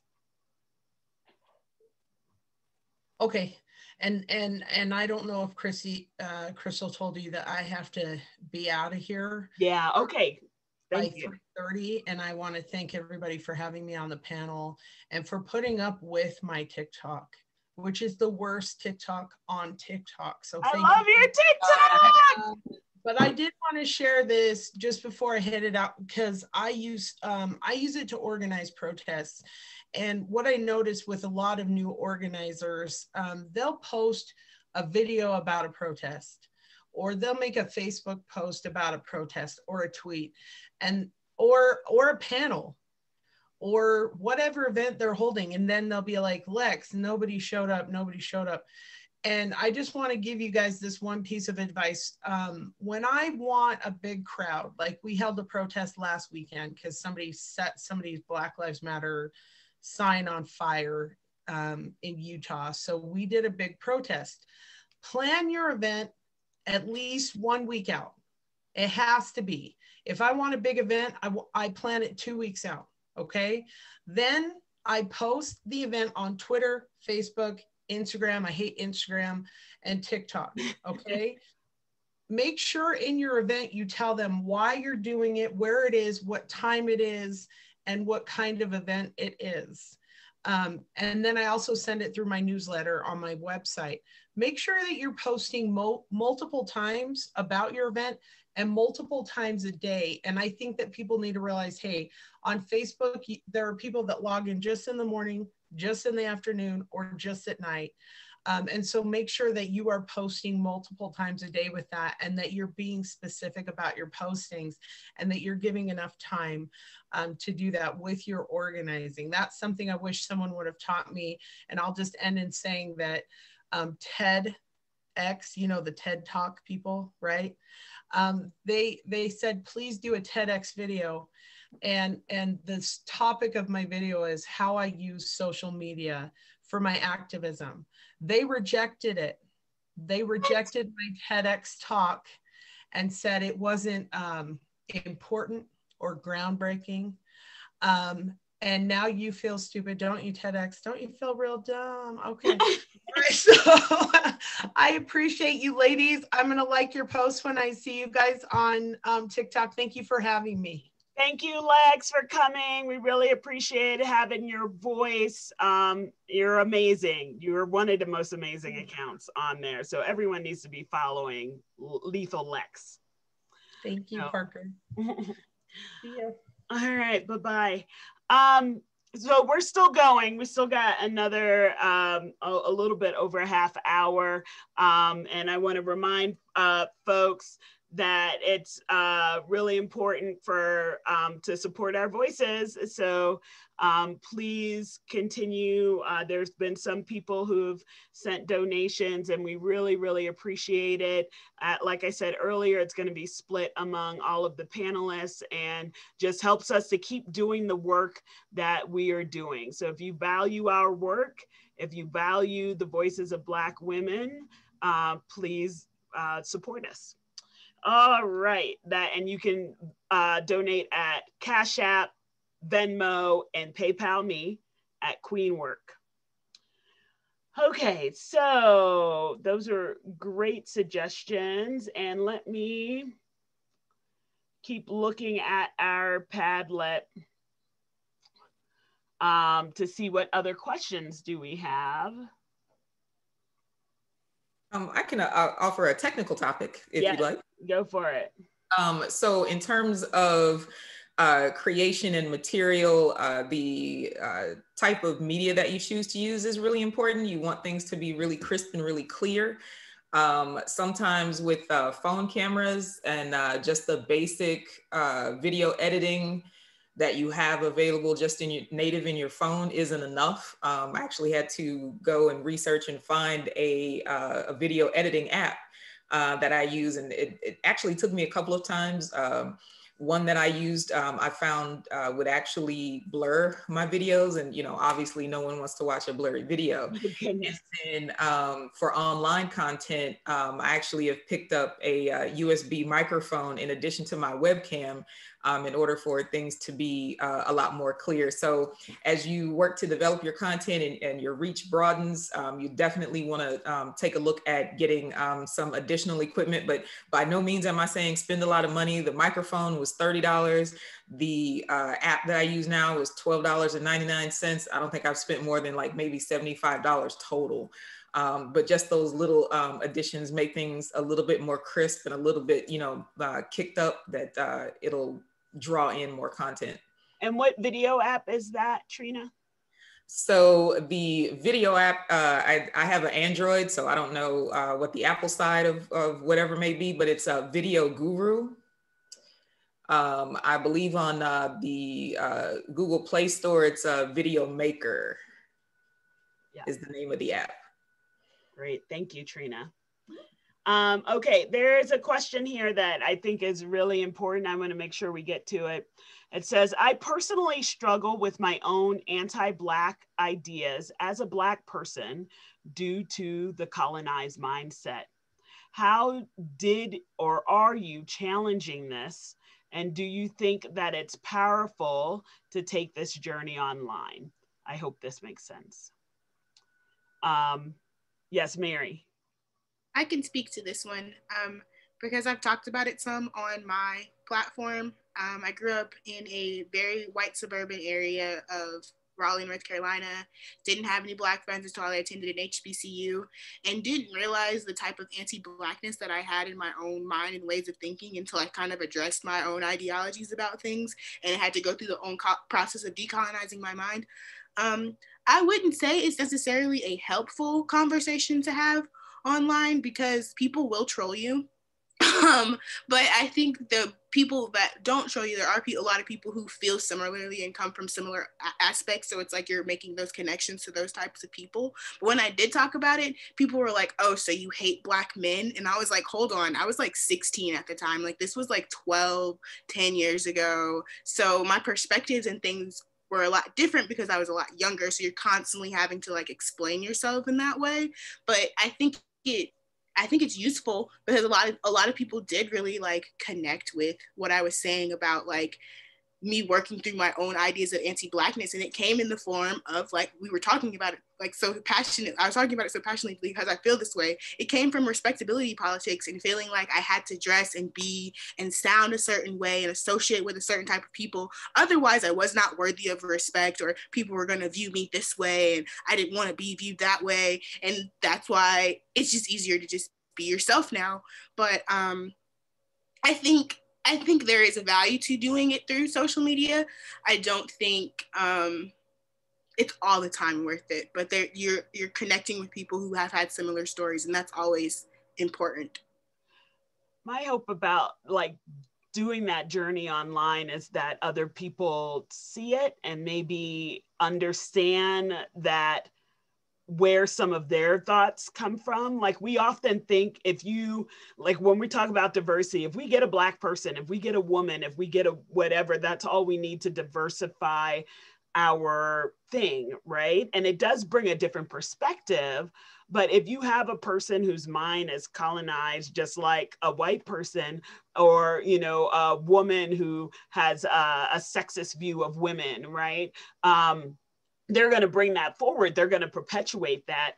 And in the Black community, that anti-Blackness is really hard. Like it gets embedded in us and we don't even know it, right? And we are just like, well, that's the way, you know, if other Black people could do like I do and pull themselves up, if they just acted toward white people like I do, right? And that in the end doesn't save you anything because you're still an N-word, you know, to them, right? Anyway, and you get that in your face, and then you're in the situation where you're pressing down your own trauma, like, oh, that's right, I'm a good one, right? It's really sad. If it's a process you're just starting, I don't know if it would be really worth sharing it on social media. But if you're along in the journey and there's like insights you can offer on how you worked through your own decolonization of your mind, and you can tell a story through this process, then I definitely think you should share it. Because like Parker was saying, there's a lot of people who co-sign anti-Black rhetoric and anti-Black mindsets who are Black and don't even realize what they're upholding and how it affects people in the long run, how it's affecting them in the long run. And white people point to that and they say, see, they agree. Crystal, I saw you on mute too. Yeah, so it's funny because like I teach diversity, equity, and inclusivity trainings and anti-bias work, and it wasn't even until I think it was like last year that I realized I kept going past Black Lightning, the TV show on Netflix, like the thumbnail saying like, you might like Black Lightning, in favor of other superhero type shows that had like the white people on them. And so I must have gone past Black Lightning like 5 times and been like, what is that show? Like, I don't even care. Before I realized that I was clicking on white people like hero TV shows, superhero shows, where I also didn't know anything about the show, except they had like a white person on the frame. So then I started thinking like, okay, when I choose my books, am I like, oh, a romance book or like an adventure book or something like that? I started noticing that my media consumption was highly preferencing white heroes, and that is a huge problem.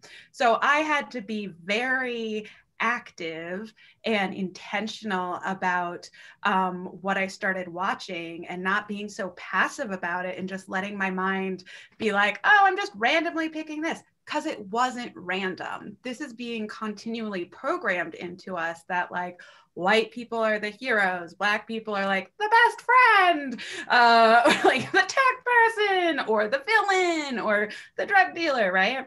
And so it was very problematic, especially because it was one of those things where like, I always tell people like the more woke you think you are, the less woke you actually are. And I say this as an example because like I am not an exception. Absolutely none of us are. And just because you're Black or brown doesn't mean that you're an exception to these things.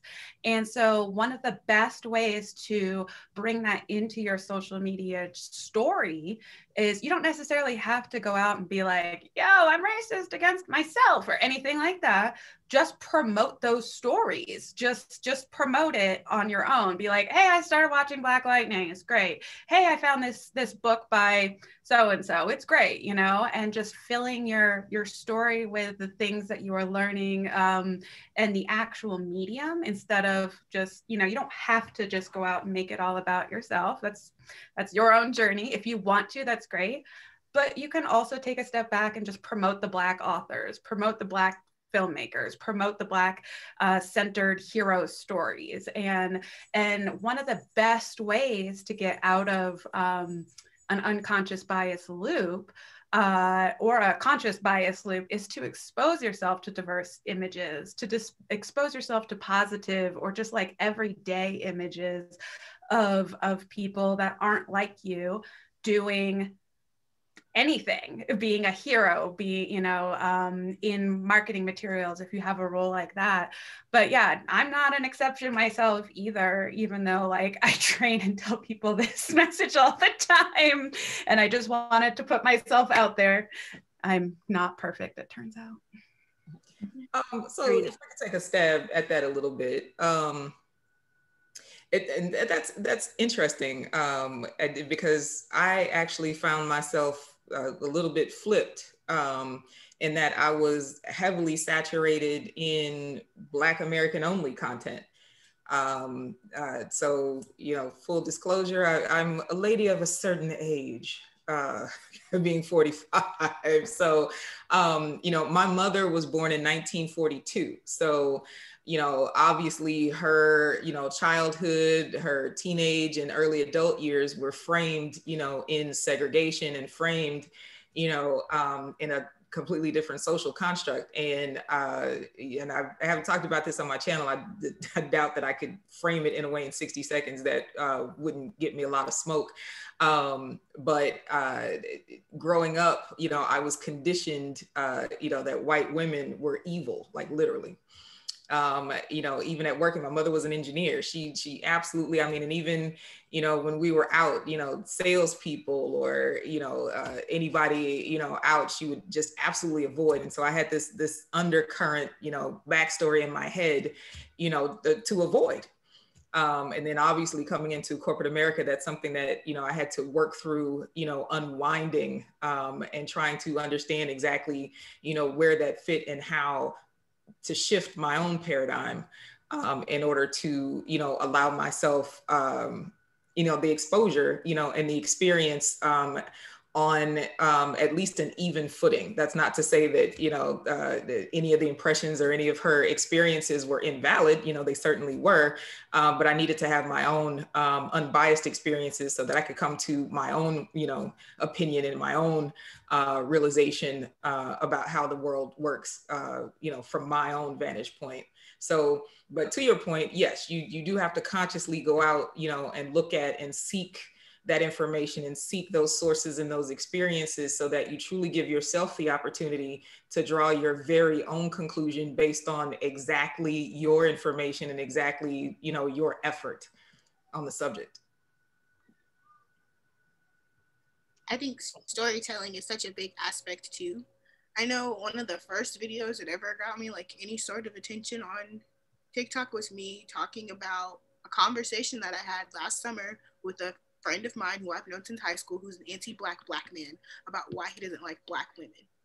And I just told the story of us hanging out and him talking about all the white women that he's been with and how he just doesn't like Black women, blah, blah, blah, blah, blah. And he's telling me this. And I was like, but why? And we had a conversation about why you don't like Black women, like where is this coming from? And I shared like my perspectives on it. And from the conversations that happened from that, I started a series called Decolonize Your Minds on TikTok to talk even more about like the different ways that our minds are colonized in ways that we don't even realize, and like to open up certain conversations and to get people thinking about certain sort of topics. So I think it's just like when you're doing decolonization work and you're talking about how your own lived experience with being colonized or being anti-Black, it's important to, you know, be able to create conversations with people. I can't express that enough. And there's always a lot of space on TikTok for conversations. Everybody's always trying to talk. So yeah. All right. Another question. What ways are you protecting your peace while sharing your expertise and experience? Do you use any filters for your content? So what are the ways that you're using to protect your peace while sharing your expertise and experiences? Do you use any filters for your content?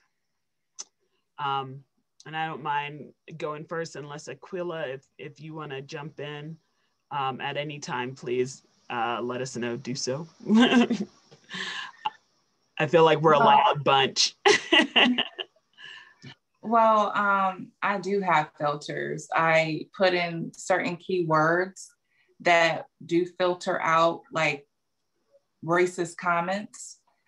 I also, prior to me going to the comments, I take maybe 5 or 10 minutes to meditate and to say to myself, whatever the comments are, they do not affect you. They're not going to affect you. You know, just saying affirmations to myself. Then I go in and I answer whatever comments that I feel would be healthy for me. But you also have to delete certain comments. You can't just sit up here and continue to go back and forth with people, because that could have a negative impact on you. So yeah, that's basically what I do. And when you say including keywords, you mean that, like, doesn't TikTok has a filter that you can use on the back of your profile? Mm-hmm. Yeah. Yes.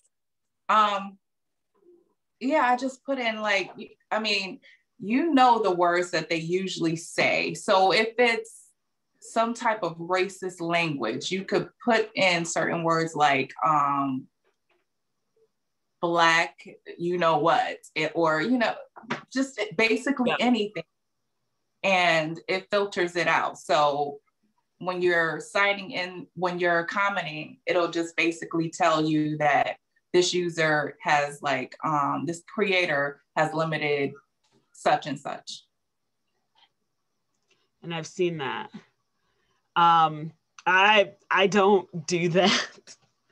I think I regret it. I end up regretting it, right? And I'm like, oh, everything can come to me. And the amount of people that slide into my DMs with, you know, things that they want to say or argue about, or just ask questions, like, it's draining, you know. And I have the white people in my life, right, which some of them are really doing the work as strong allies and accomplices. Some of them are definitely not there yet, that slide into my inboxes to ask me questions. And then there is the however many of my followers that are white that are coming in to ask me questions. And it can be really draining. And that labor, I think Crystal said it before, you know, people think that they're the only ones, right? They're the only ones that might be asking a question, but there are so many. And so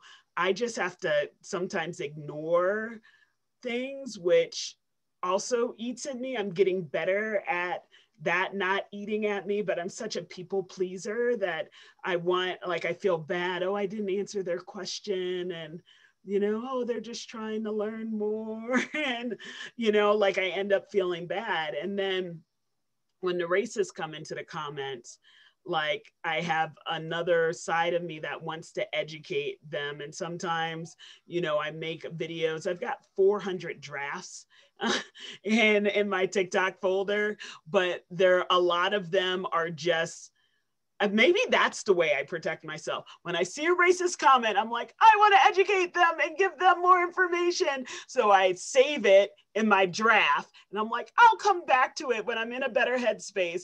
And no, it's just swimming in my drafts. And I don't always come back to them, which maybe gets it away from me. So I feel like I'm going to do something and then I come back to it. And I'm like, I don't really need to answer them. I thought I was the only one who had a bunch of drafts, because I definitely do that. Like, I get racist comments all the time, or just like see things that I don't like. So I'll like make a whole video like, I feel this way about it, and will never post it. It's like kind of like when you write a letter to somebody and you like never send it. So I do that a lot. But I also implement like the 10-second rule. My mom taught me a 10-second rule, like never react to something in the first 10 seconds. Like if you see it and it like makes you feel a certain type of way, like your blood pressure immediately increases, your heart's pounding, you're like, I feel some type of way about this. Take 10 seconds, breathe, and then look at it again and see how you would really respond. Like, don't let people pull you out of who you really are. So sometimes the 10-second rule turns into like a 10-hour rule. Right. So like you'll come back to it. You'll come back to it when you come back to it. Or if you really want to meaningfully engage, or not even, it's never meaningful when it's hatred really. But if you want to engage with this person or say something to this person, then do it, and do it in a way that works for you, but don't like do it in an immediate, like as an immediate reaction to something. Like take some time, put your phone down, or find more positive comments. And what I've been finding lately is that sometimes you don't even need to collect the people in your comments who are being racist or rude, because other people collect them for you. Like, I love it. Like, people be like, leave her alone. Like, you're just this and that. And it's like, yes, go off. Like, just like their comment, because they're doing the groundwork for you, the footwork for you, and letting this person know exactly how you feel without you having to say anything. And I love it, like there are somebody, they asked a question earlier about what they could do. And when white allies come into the content to collect your people, right? And I don't have to spend the energy to like tell someone why they're being racist, but a white ally has come in and done it. Like, I really appreciate that. And I like, everyone can be different. I know I appreciate it, right? Parker, what would you say my strategy is for responding to hate mail? How would you describe that? Yeah, so whenever we get hate mail or hate comments on our social media, because me and Crystal co-founded an organization, Crystal likes to do like a jokey like blog that really like, she's so clever. She I didn't catch that. She's so clever. She comes back at them in a way that kind of breaks down their arguments, which I think is really is a cathartic thing. I can't think as fast for me. I would not recommend this strategy to everyone, but when we get like hate emails, I will like screen grab it and then like fix it for them and do like a fixed it for you. But one of the things I try to do in that, and again, this strategy is not for everyone, this actually helps me process. What I try to do is break down each sentence and be like, okay, well, what's a lesson out of this that everyone could learn from?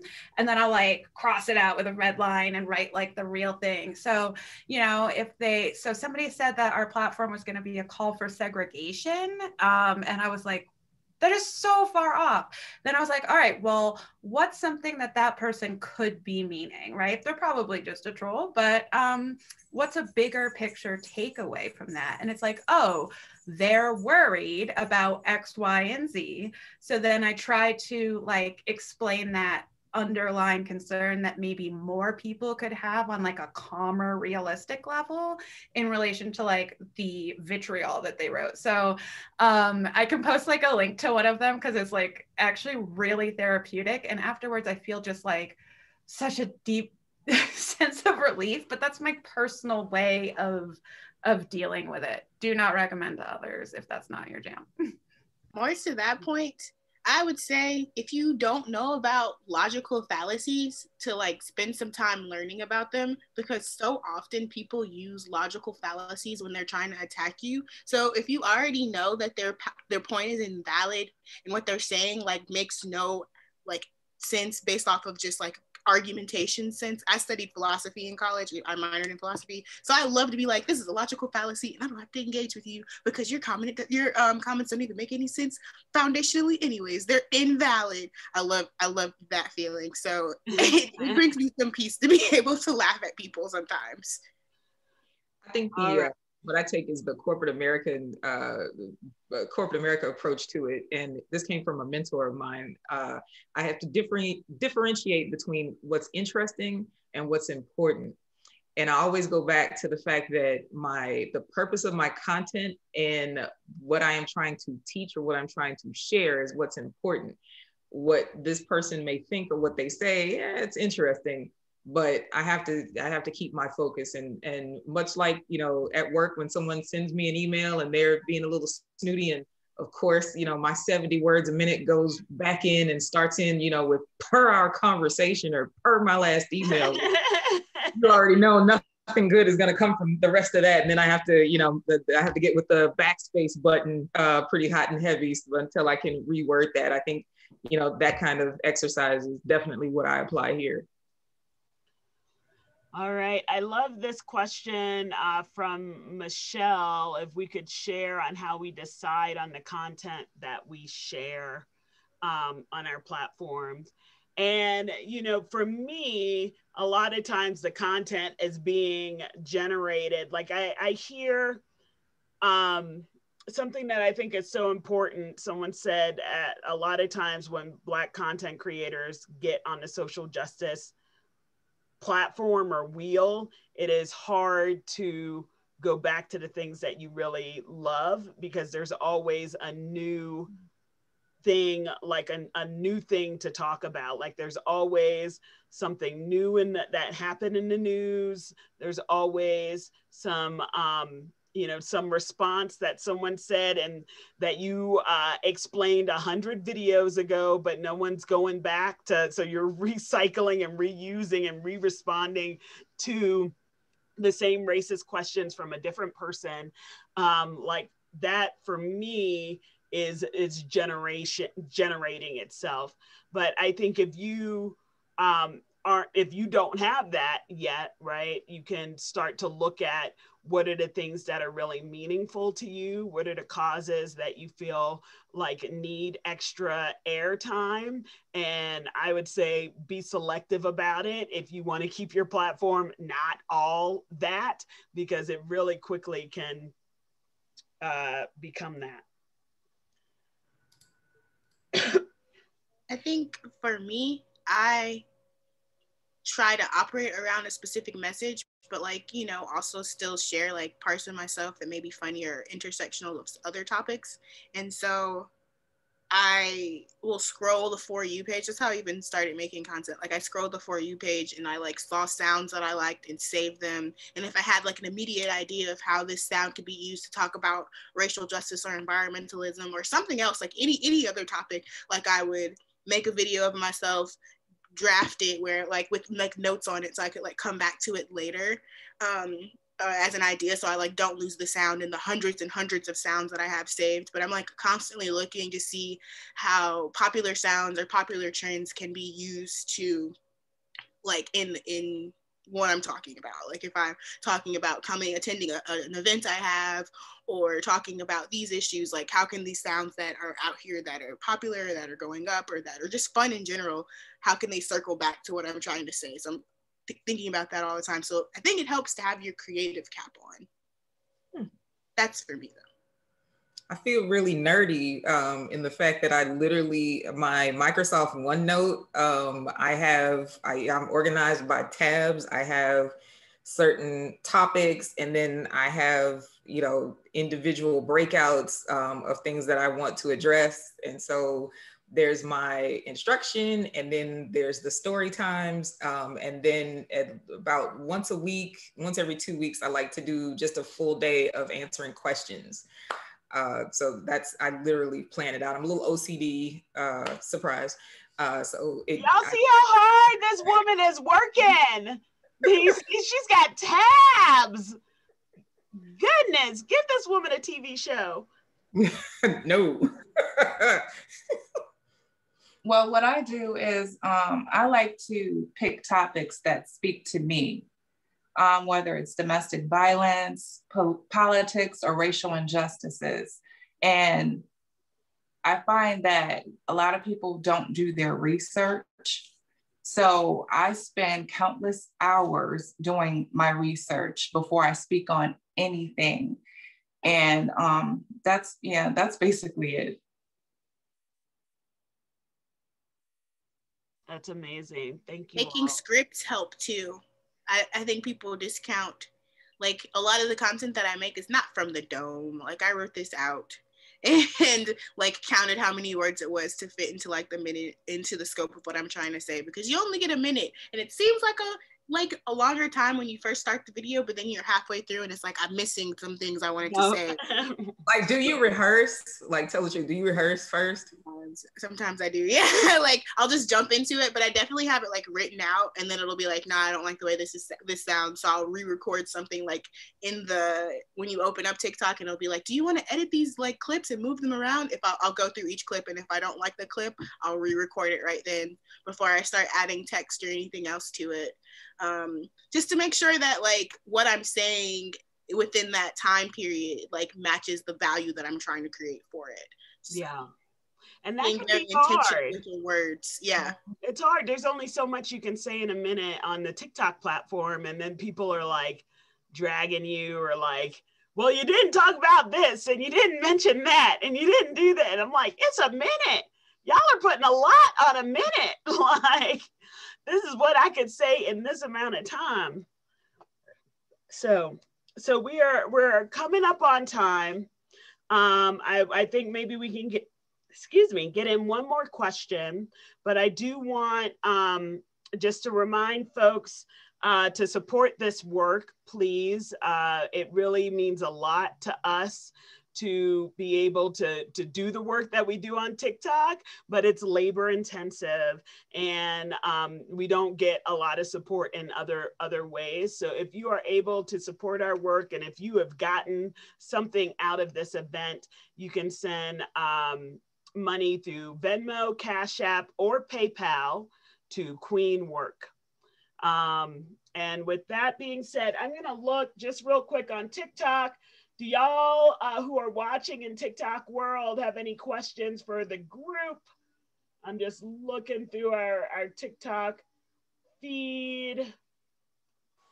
I'm not seeing any questions right away, but there was some good conversation in TikTok. So I'm gonna go to the Padlet. And I am going to, you know what? I'm not going to the Padlet. I'm going to say, what is one thing that you all would like to share as we sign off, right? I think that would be good. I know you all have your different areas that you're working in. And what is the thing that you would like to tell the audience, either share with the audience or tell them to follow up with you, all right? And I'll go first to give you a chance to work and to think. So you can find out more about Queen Work at the Queen Work website, right? Spelled just like my handle, www.queenwork.com. And I have some upcoming workshops for the rest of the month. We have a visioning for effective allyship workshop. So if you're an ally that wants to really dive in deep and create an ally work plan, like this is the work I need to do in 2021 to be a good ally, you should sign up for that workshop. You can find that workshop. You can find my t-shirt shop, get a really cool Queen Work t-shirt, all kinds of things on my website. All right, who's next? Trina. Okay. So I don't do events or any extra things. If you would just please like, share, and follow. Also, a little tip, if you click in the body of the video as it's rolling, you can do multiple hearts. That's like a super like feature. So if you didn't know about that, now you do, and please use that on my channel. Thank you. All right. And Mary Black. Hey y'all, so I am a climate justice organizer. I do events. So I have an Afrofuturism and Radical Black Ecology coming up on the 24th. Next Wednesday, we're going to be talking about Afrofuturism, Radical Black Ecology, and visioning a future for Black futures. And also, if you're interested in learning more about organizing in inclusive spaces and building that within green spaces, please consider joining my Environmental Justice Organizing Corp. I'm going to link the form for signing up in the Padlet, but if you follow me on TikTok, it's also going to be in my link tree, so at Sunlamp on TikTok. And the last thing I want to share, I guess, is making sure that, like, or not making sure, but just like, be not afraid to like share who you are on social spaces, even though it may seem like you're not going to be received well or whatever. Like, just share your light with the world. I think everybody will be surprised with the level of positivity and like good things that they'll get back from just sharing themselves and sharing their experiences and sharing their light with people who want to see. Thank you. Aquila. Yes, I don't have any events, but I will be sharing my medical story and how racism plays a part in the medical field very soon. And just like, comment, share. Thank you. And Crystal.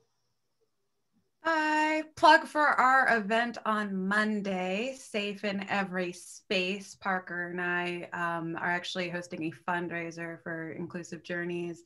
It's another donate if you can event where we talk about, you know, how, well, I guess Martin Luther King said it best, like, we're living in two different Americas here. And just talking about the differences in how we are received in businesses, in public spaces, green spaces, and all of that. So if you want to sign up for that, go to inclusivejourneys.com/events. And one of the takeaways I am hoping to take away myself is that don't let perfection be the enemy of good. So I'm very concerned about having, you know, perfect social media posts that work just right and hit just this way. And so it really does stop me a little bit from posting more than I could be. So I would tell everyone, follow the others' advice of being true to yourself. And I'm going to try to follow that myself and not let perfection be the enemy of good enough. Thank you so much, Crystal. The Padlet will be available after this event. So please, you can go to the Padlet. I really appreciate people that have been answering questions in the Padlet and putting more questions. It's available and we can continue to interact on that. Someone asked, is duetting the best way to amplify voices? And I think duetting really does help because people can see the original TikTok creator. They can go back to their profile. It helps to boost how much TikTok is sharing it. So yes, please duet and share our content. I really appreciate everyone coming out today and being a part of this. It really was great to have some time to share. I'm going to stop our stream to Facebook right now. So bye-bye, Facebook.